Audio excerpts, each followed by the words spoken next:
Thick, humid air clings to your skin like a fever dream, the kind that soaks through fatigues and turns every breath into a labored. January 28, 1968, 3:17 a.m., deep in the flooded swamps of Phuoc Tuy Province, Vietnam.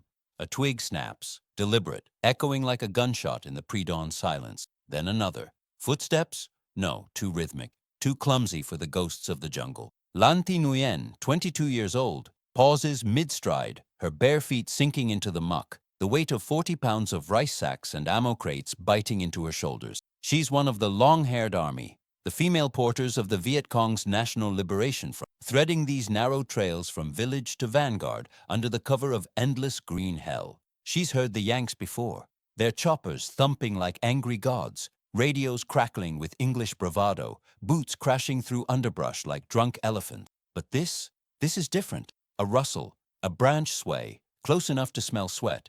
Yet when she peers through the vines, nothing. How can men make noise like that, inviting death, and vanish like smoke? This isn't patrol, it's a lure. And in the next heartbeat, the jungle exhales. Shadows uncoil from the canopy, silent as vipers, encircling her squad of 5 sisters, Australian SASs, the ghost soldiers. From Lan's vantage, crouched low in the ferns, heart pounding against her ribs like a trapped bird, the world narrows to paranoia. She's led these supply runs for months, evading the thunder of American artillery, the whine of Huey blades slicing the mist. The big patrols? Predictable. They'd bellow orders, their M16s clinking metal on metal from a half-mile off, giving her platoon time to melt into the mangrove. But these Australians, whispers from captured scouts, called them phantoms from down under. They don't announce, they mimic. Last week, her sister unit lost 3 to what they swore were echoes, faint snaps of twigs that drew them into kill zones. Now, as Lan signals her team with a hand flicker, halt, listen, the sounds resume. A boot scuffs mud, deliberate, 20 meters. Her mind races. Americans don't play these games. They bomb from the sky. North Vietnamese regulars march in columns, disciplined but loud. Who are these devils who weaponize the jungle's own voice? Through the eyes of the guerrilla women, the SAS aren't soldiers. They're a psychological plague. Sergeant Mick Ghost Reynolds, leading his 4-man patrol from the 2nd Squadron, SAS Regiment, watches from his hide, caked in swamp slime and leaf litter, his SLR rifle steady as stone. But Lan doesn't see him, not yet. She sees the bait, a shadow flitting across a trail junction, too obvious, too human. Her Lieutenant Min whispers, "Yank stragglers, flank them." They creep forward, packs swaying, AKs slung low. In their minds, it's easy prey, overconfident foes separated from the herd. What they don't know, per declassified Australian after-action from Operation Coburg, is the trap's geometry. Reynolds' team has been in position for 18 hours, blacked out under ghillie suits woven from the very vines Lan treads. No radios crackle, hand signals only. They've studied the trails via aerial recon, noting every porter footprint, every rice sack drag mark. The noise is baiting ambush. Textbook SAS doctrine, honed in Malaya and Borneo, now perfected in Vietnam's Green Inferno. Contrast this with the old ways. American sweeps? Like sledgehammers on ants. B-52 carpet bombs flattening square miles, leaving craters but few bodies as the Viet Cong burrowed deeper. Soviet-supplied NVA? Human waves, brute force crashing against defenses. But the Aussies? Surgical scalpels dipped in venom. One intelligence diary from a captured Viet Cong interrogator, dated February 1968, quotes a porter. "They smell like the swamp, move like wind. We hear them, chase, and find only death waiting." Lan's squad edges closer, the bait rustling, a patrol member's gloved hand snapping a fern, audible but originless. Fear gnaws at Min's gut. She hesitates, scanning for the metallic gleam of dog tags, the sibilant English curses. Nothing. Just the drip of condensation, the croak of frogs masking deeper breaths. Paranoia bloom. Are they surrounded already? Reports from NLF runners spoke of these silent whites who left no tracks, only shallow graves. One woman from the previous week's ambush survived to whisper in a village hoot, "They were behind us before we turned." Ghosts with eyes like owls. Lan drops to a knee, mud sucking at her skin, the stench of rotting vegetation mixing with her own acrid sweat. Her fingers brush a tripwire, too late. No explosion, it's psychological claymore. From the tree line, Reynolds' sniper, camouflaged 50 meters upslope, tracks Min's head through his number 4 scope. The patrol's medic signals, encircle complete. They've infiltrated the supply web undetected, positioned on high ground overlooking the flood-prone trails snaking toward the Longhai Hill, mere clicks from the Cambodian border infiltration route. Debrief transcripts reveal SAS patrols covered 30 kilometers in 48 hours without resupply, living off captured rice, their presence so ethereal that Viet Cong spotters dismissed night shadows as monkeys. Lan whispers urgently to her sisters, "It's a trick, back," but the bait snaps a branch again, closer, pulling them in like moths to flame. In the dim light, as dawn's gray fingers probe the canopy, Lan glimpses it first. Not men, but forms blending into bark, eyes glinting like wet obsidian. Her voice cracks, barely audible over the rising mist. Phantoms, they're everywhere. The squad freezes, realizing the impossible. They've walked into a noose woven from silence and deception. SASs doctrine, per veteran memoirs like those of Trooper Gary McMahon, emphasized, be the jungle, zero footprint, manipulate enemy expectations. The guerrillas, trained on noisy foes, unraveled under this Lan's mind fractured. How do you fight what invites you to die? As the first shot whispers from the shadows, a suppressed round punching through Min's shoulder, the trap springs fully. Bodies crumple into the muck, screams swallowed by the swamp. Lan bolts, sack abandoned, crashing through vines, her final terrified words echoing in fragmented reports. They weren't footsteps, they were echoes, ghosts behind us. Operation Coburg's kill tally climbs, but the true victory is terror. Female porters now hesitate on every trail, supply lines choking on fear. The SASs, outnumbered 100 to 1, turn the jungle into their ally, proving silence louder than bombs. Yet this is just the prelude. The deeper horrors of their traps await revelation. Lan Thi Nguyen's lungs burn as she crashes through the undergrowth, vines whipping her face like razor lashes, the abandoned rice sacks sinking into the black swamp behind her. Dawn bleeds through the canopy, turning the mist into a shroud that clings heavier than her sodden Ao Dai. February the 2nd, 5 days after the first whispers of phantoms rippled through the long-haired army's village network. She's one of the lucky ones, or so she tells herself, scrambling over roots that snag her like skeletal fingers. Min's blood sprays the trail in her mind's eye, that suppressed crack. Nothing like the thunderous M16 bursts, dropping her lieutenant like a felled water buffalo. But survival twists into dread. The ghosts let her run. Why? To carry the story back, to poison the trails with hesitation. From the splintered remnants of her squad's worldview, the Australian SAS aren't hunters, they're architects of madness. Huddled in a concealed hooch that night, Lan recounts to wide-eyed sisters, porters like her, faces gaunt from endless halls, the horror through chattering teeth. "We chase the noise," she gasps, mimicking the twig snap with trembling fingers, like fools after Yankee stragglers. But it was them, waiting in the green. Her voice drops to a hiss. "They make you hear what you expect, then steal your shadows." Declassified Viet Cong interrogation logs from Operation Coburg, smuggled out by Australian signals intelligence, capture this verbatim. A captured porter sobbing, "The silence hunts. Every rustle now is them. No more blind faith in the jungle's cover. Every drip from leaves could be a blade unsheathing." Trooper Gary McMahon, SAS sniper from the 2nd Squadron, observes this unraveling from his elevated perch 2 clicks east, his number 4 Lee Enfield cradled like a lover. But Lan's kin don't see the man, just the myth. Through their paranoia, he's a demon who paints himself with mud from the Mekong Delta's fever swamps, veins of fern and bark threading his ghillie suit until he's indistinguishable from the banyan roots. They've patrolled these floodplains for weeks, per SAS patrol diaries, 4 to 6 men per stick, 0 resupply drops, foraging leeches off legs for blood meals when rations dwindle. Communication? A tap on the shoulder, a finger point, silent as the grave. They've mapped the porter trails with forensic patience, bootprint depths indicating load weights, bent bamboo marking female strides, shorter, lighter than NVA males. The baiting? Pure psychology.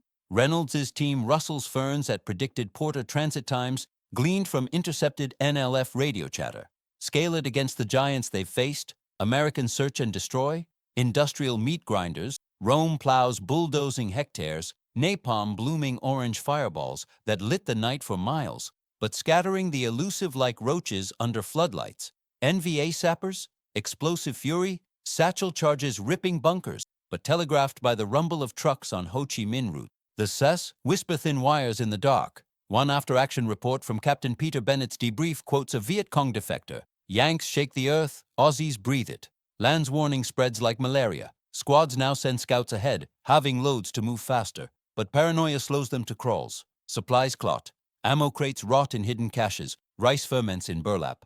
The ghosts have turned the jungle's arteries into veins pulsing. Deeper in the mire, another patrol of 6 guerrillas, sisters from the guerrilla women cadre, threads the narrow paths toward Hill 72, packs groaning with 9mm rounds for the upcoming Tet push. Their leader, Thi, 26, and scarred from a B-52 strike that vaporized her cousin, halts at a familiar fork. Last moon cycle, safe. Now, every shadow writhes.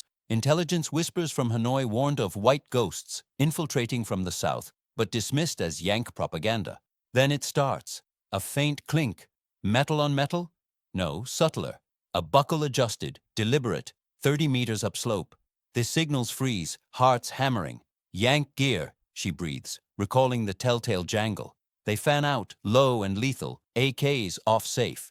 But through Thigh's rising terror, the jungle mocks her. No footprints mar the mud, no cigarette butts foul the air. Just that echo, pulling like a siren's call.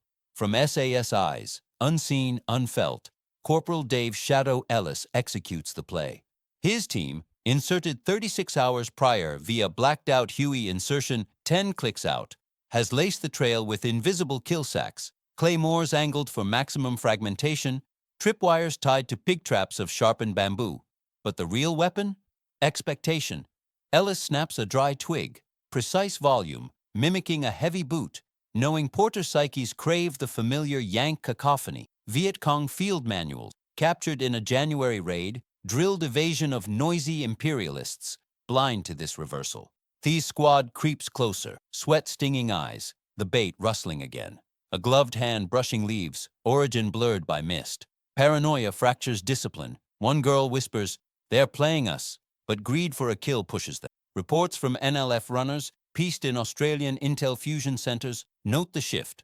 Porters now chant protective amulets, tying red threads to packs against jungle devil. Thigh spots it, a silhouette against dawn light, rifle slung casually. There, alone.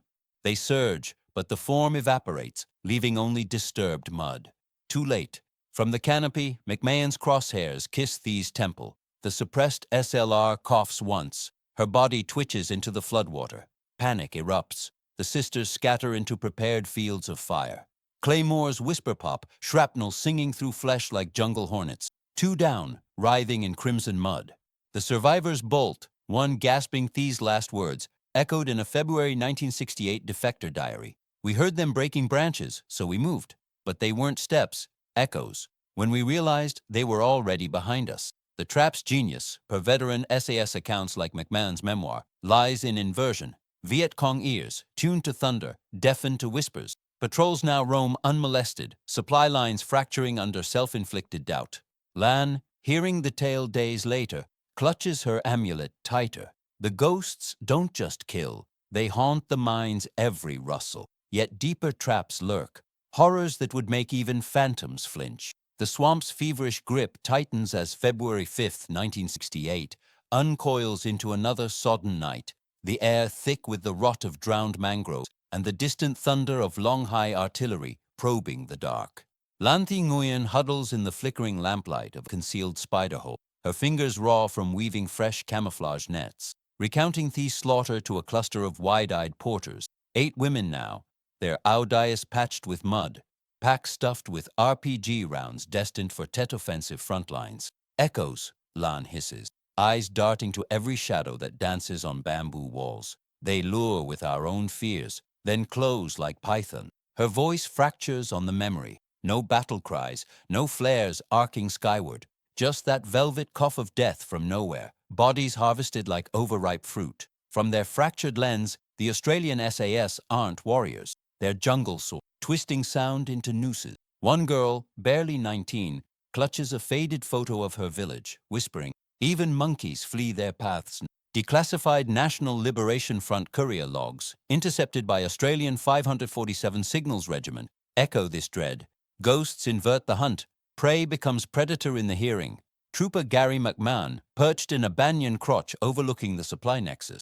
A flooded trail fork, codenamed Rat Run in SAS sketch map, peers through his spotter's breath fogged on the left. His four-man stick, Ghosts in the Machine, has been static for 72 hours. No fires, urine buried in leaf mulch to kill the scent, rations eked from captured Nukmam fish sauce, and rice grains sifted from abandoned sacks.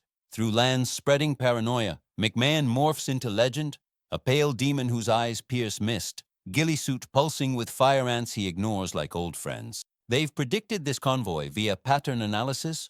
Porter transits peak at 0200 hours under half moon, loads averaging 35 kilos per woman, strides leaving 22-inch gaps in soft mud.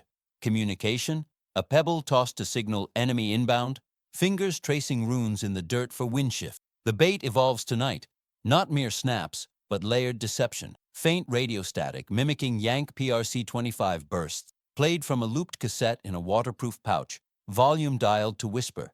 Pit this precision against the colossi of war. U.S. Marines' Operation Tuscaloosa, behemoths in olive drab, mechanized fury with Ontos recoilless rifles belching 106 mm death, flattening villages but driving supplies underground like rats to burrows.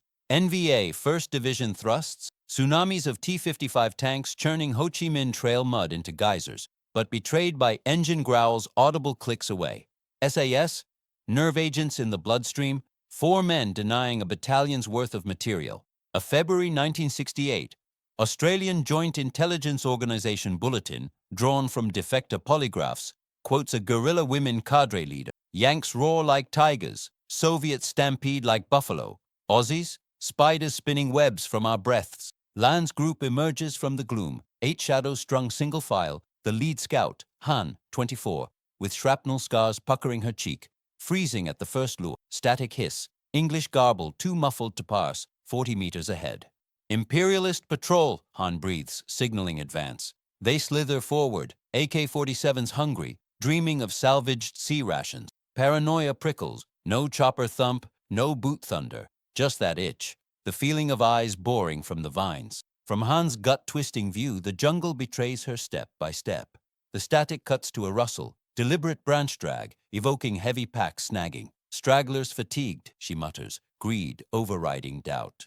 Her squad fans into the kill sack, unaware of the geometry. McMahon's team occupies convergence points, claymores daisy-chained across escape vectors, frags pre-sighted for splash radii covering 180 degrees. SAS patrol ledgers note 110% ammo economy, each round a Porter life. The bait escalates. A gloved hand, McMahon's spotter, clinks dog tags softly. The metallic ping porters associate with Yankee sloppiness. Hans pulse jackhammers. She crests a berm, spotting the lone silhouette. Rifle slung, back turned, feigning piss-break vulnerability. Now, 8 phantoms become hunters, surging with muffled cries. But the form dissolves. Decoy poncho on a stick, wind sway. Horror dawns. Silence swallows their advance. Frogs resuming chorus, as if mocking. Panic seep. One porter trips a whisper wire. Punji stake spearing calf deep. No scream. Hand clamped over mouth. From the canopy, McMahon's number 4 whispers judgment. Han's forehead blooms red mist, body folding into the flood without splash. The squad erupts, bolting every witch, claymores detonating in symphony. Fragmentation kisses flesh, screams gurgling into muck. 4 down in seconds, twitching in crimson shallows. Survivors, Lan among them, dragging a gut-shot sister, stumble into secondary traps. Bolo snares yanking ankles skyward, dangling for garrote. Lan hacks free, slashing vines, her final glimpse. Shadows uncoiling, rifles rising like cobra hoods. Gasping to the tree line, she collapses, words tumbling in a captured NLF dispatch. We heard the branches breaking, so we moved, but they weren't footsteps, echoes. When we realized, they were already behind us. The rat run falls silent, 8 packs bloating in the swamp, denying tons of TET ammo. SAS debriefs tally 0 friendly casualties. Psy-War multiplier x10. Porter traffic halts for 96 hours per signals intercepts. Lan, bandaging her charge in a fevered hooch, clutches red thread amulets. The ghosts now etched in every porter's nightmares. Supply veins calcifying under invisible but the phantoms push deeper, into heart-of-darkness traps that defy even their own shadows. February 8, 1968, 1:45 a.m.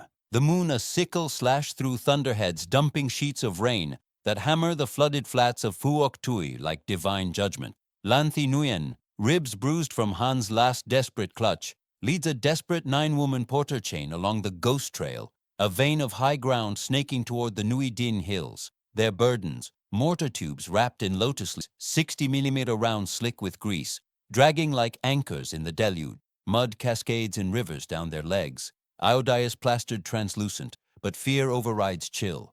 Whispers from Hanoi cadres now ban single-file marches, mandating flankers after Thies and Han's ghosts joined the ledger. The echoes hunt in packs, Lan had warned at the last Hooch Council, her voice a rasp from fever dream. No more chasing noise. Now they probe with thrown stones, chant amulets against white jungle. Yet the supply throttle squeezes tighter. Tet looms, long high bunkers starve without these halls. From the guerrilla women's splintered psyches, the Australian SAS embody apocalypse inverted. Not fire from skies, but Earth's own veins pulsing ambush. Sergeant Mick Reynolds' 6-man patrol from 2nd Squadron squats in the torrent, forms dissolved into root bowls along the trail's apex, a death funnel, per their hand-sketched ops overlays. Through Lan's paranoia, Reynolds isn't flesh. He's the storm's growl incarnate, face blackened with charcoal and insect-repelling dung paste, his SLR's suppressor dripping like fangs. They've been here 96 hours, per patrol log entries microfilmed in Canberra archives, rationing dew licked from ferns, shitting into bamboo tubes to float waste downstream, comms reduced to wet cloth squeezes mimicking rain patter. Trail intel? Forensic, measuring rain-eroded porter prints, feminine toes splayed wider under load, predicting flows from tidal surges via captured NLF tide tape. Tonight's trap layers, bait with kinetics, decoy wounded yank, moans taped from a prior POW session, broadcast via thigh-strapped mini-recorder at 20 decibel peaks, synced to fabricated blood trails of pig entrails. Dwarf this scalpel against war's blunt hammers. ARVN sweeps, cannon fodder parades, green troops chattering AKs in panic bursts, alerting every hooch rat a click out. U.S. 1st Cavalry's air cav assaults, Apache Thunder. Cobras slinging rockets in firefly swarms, illuminating targets for miles but vaporizing empty tunnels. NVA trail units, armored serpents, ZIL 131 trucks grinding gears through passes, exhaust plumes beacons for spotters, SAS, venom droplets, 6 men choking a regiment's artery. A captured Viet Cong signals intercept from February 9th, decoded by Aussie listening posts, laments, big enemies shake horizons, these whisper your name before the knife. Lan's chain crests the rise, rain-masking breaths, flankers fanning 10 meters out with sharpened punji. Then it keens, a guttural groan ahead. Medic, leg shot, English slurred through pain, laced with metallic clinks of imagined dog tags. Hans echo, Lan freezes, bile rising. Trap, she hisses, but lead porter Kim, 20 and fire-eyed from village draft, signals charge. Wounded imperialist, easy kill, rations. Greed, that eternal lure, pulls them into the funnel, probes forgotten. Through Kim's dawning horror, the jungle conspires. Moans modulate, now whimpers, a radio crackle pleading extraction, drawing them single file into the kill box. No visible foe, just that blood-slick trail gleaming unnatural in flashlight slits. Paranoia metastasizes, flankers vanish in the roar, sucked into side traps of bolo nooses yanking them into thorn thickets, muffled thrashes drowned by downpour. Reynolds's team, Ghosts in the Gray, holds fire, discipline forged in Borneo kill or be killed. One signals pebble toss, enemy committed. They've laced the funnel with genius asymmetry, primary claymores banked low for leg shredders, secondaries overhead for leapers, tertiary pig traps underfoot. SAS after-action reports detail the calculus. 85% hit probability from elevation, windage nulled by baffles of woven fronds. Kim halts yards from the body, a bloated poncho mound, moans peaking. Surround it, she orders, squad coiling tight. Lan, rear guard, spots the anomaly. No boot prints in the gore, rain unmarred.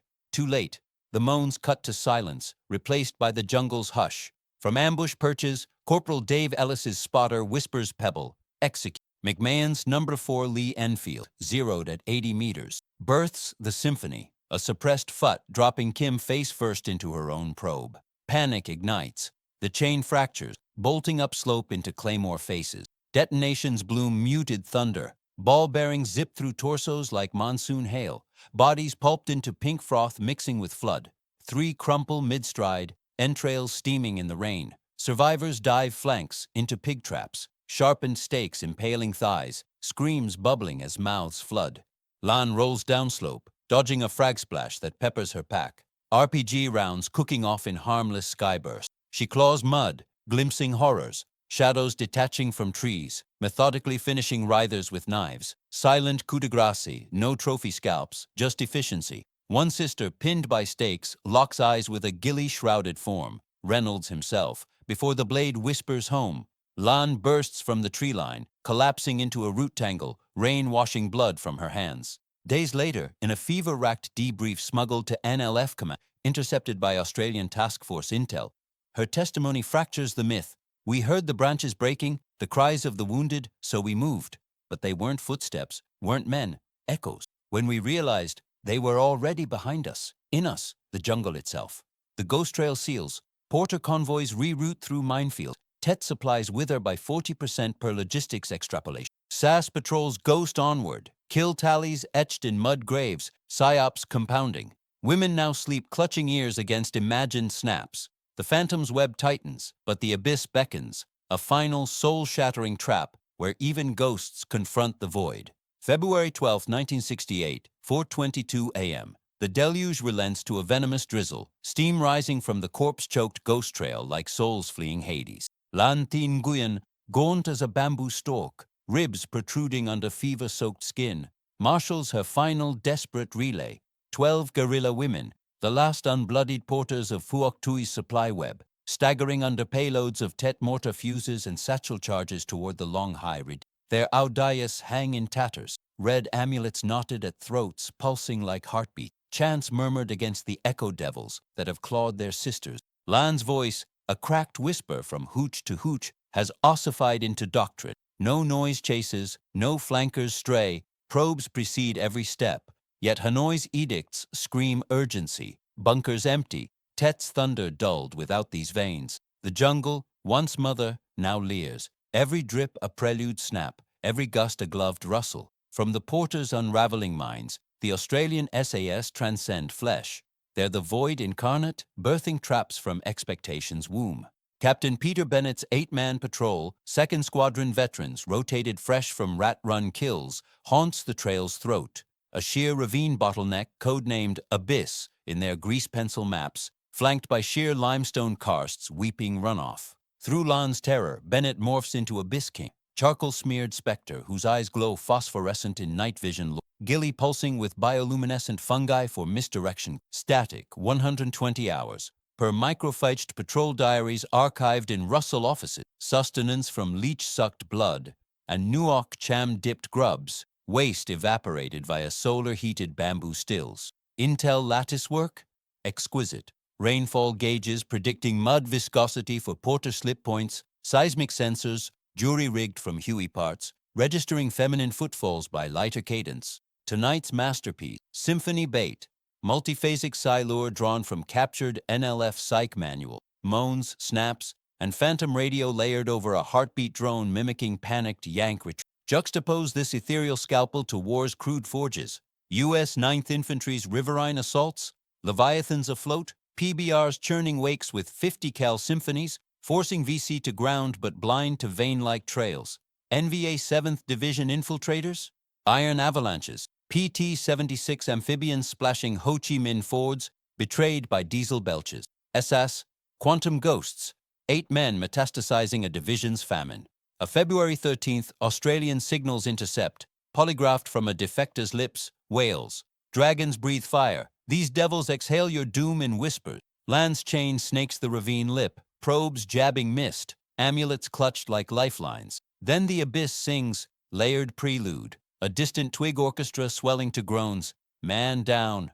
Ambush. English fractured with Aussie burrs undetectable to untrained ears.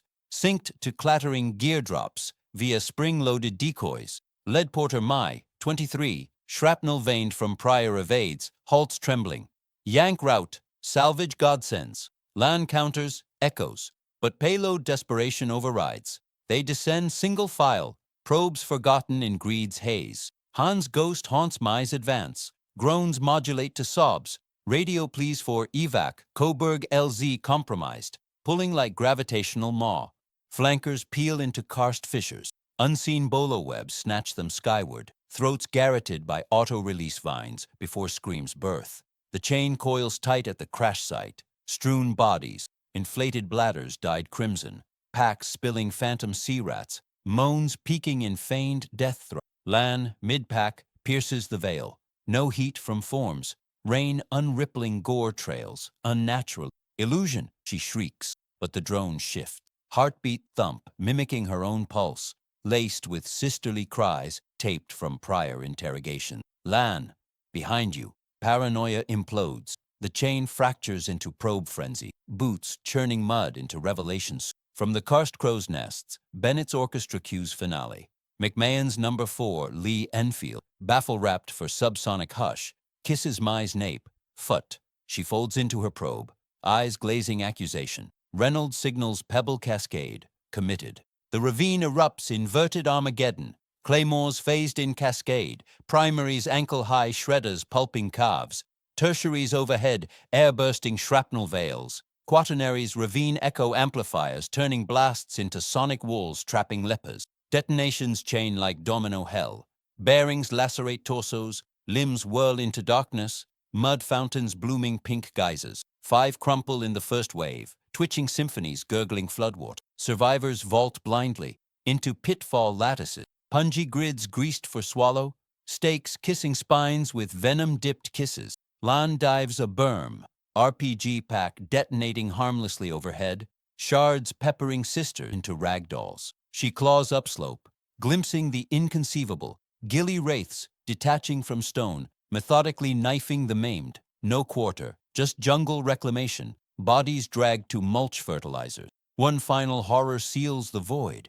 Ellis's spotter unveils the Psy-Core. A ring of mini-speakers pulsing the heartbeat drone, now broadcasting Lan's own prior screen, looped from intercepted couriers. The jungle speaks her death. She summits, collapsing amid root snares. The last sister, bleeding from frag kisses, locks eyes with Bennett's silhouette, blade rising. Her gasp, captured in a final NLF runner scroll, intercepted February 15. We heard the branches breaking, the cries, the hearts beating. So we moved. But they weren't footsteps, weren't men, weren't even echoes anymore. They were already behind us, inside us, the fear we birthed ourselves. Lan hacks free, fleeing into dawn's maw, but the abyss claims 11 packs. Tet's fuse gutters dark. Operation Coburg crests. SAS tallies. 47 porters neutralized. 0 losses. Supply denial cascading to 70% per logistics models. Phuoc Tui's veins clot eternal. Ghosts fade into legend, their silence echoing louder than Tet's roar. Yet the timeless stratagem endures. In war's cacophony, masters don't shatter worlds. They invert the ear, turning the enemy's own hunt into self-slaughter. True phantoms weaponize not steel, but the void between sounds.